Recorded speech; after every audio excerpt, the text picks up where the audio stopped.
وہ 40 کے قریب بہور موجود ہیں، جن میں سے میں آپ کو سمجھا دیتا ہوں آپ کی صرف کیونکہ ہمارے سلیبس کا حصہ نہیں ہے جتنا ہے، ہمیں صرف علم ہونا چاہیے، تو میں چند ایک معروف جو ہیں ان میں سے آپ کو بتا دیتا ہوں کہ بہر میں عزیز طلبہ سب سے جو مانوس اور عام ہے وہ ہے فاعلن، فاعلن، فاعلن، دو، یہ دو ہے، یہ ایک ہے، یہ دو ہے، اس طرح یہ جمع کریں تو یہ 5 بن جاتے ہیں، 5 رکن۔ اب کوئی ایسا لفظ ہم دیکھیں گے جس کے 5 رکن ہوں، کوئی بھی وہ ہو سکتا ہے، جیسے زندگی،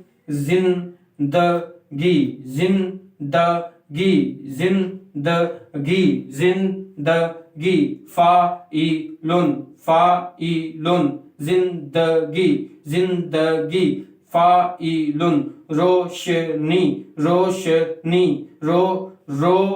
رو، دیکھیں اب اس کو ہم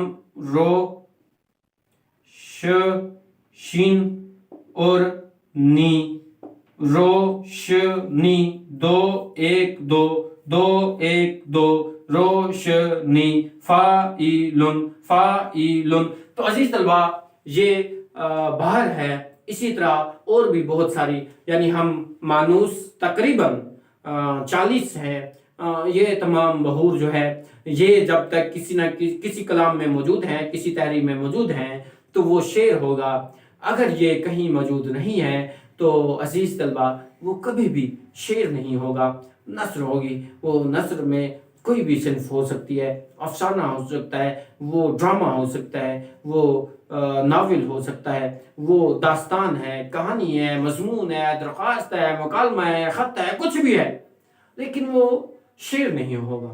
شعر کے لیے عزیز طلبہ اس کا ہونا ضروری ہے۔